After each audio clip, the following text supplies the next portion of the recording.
नमस्कार दोस्तों, आइए हम इस वीडियो के माध्यम से जानेंगे महात्मा बुद्ध के बारे में। महात्मा बुद्ध का जीवन काफ़ी प्रेरक रहा है और आज विश्व के कई देशों में इसका धर्म को अपनाया गया है। इसकी उत्पत्ति तो भारत में ही हुई, लेकिन इसका विस्तार जो है कई देशों में है, जैसे चीन में है और श्रीलंका में है, म्यांमार में है।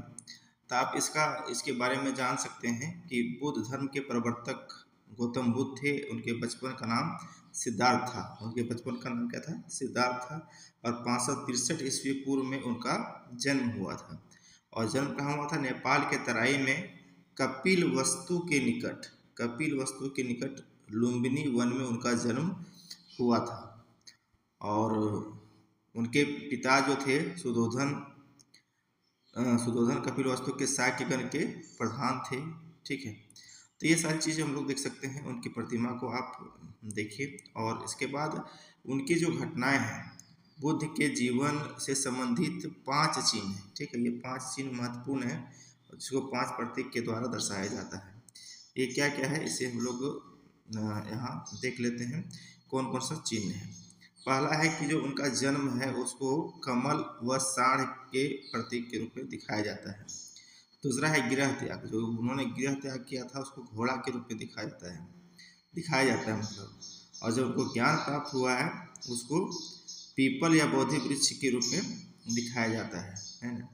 और जो निर्वाण प्राप्त हुआ उसको पदचिन्ह के रूप में दिखाया जाता है। निर्वाण को पदचिन्ह के रूप में, मृत्यु को स्तूप के रूप में दिखाया जाता है।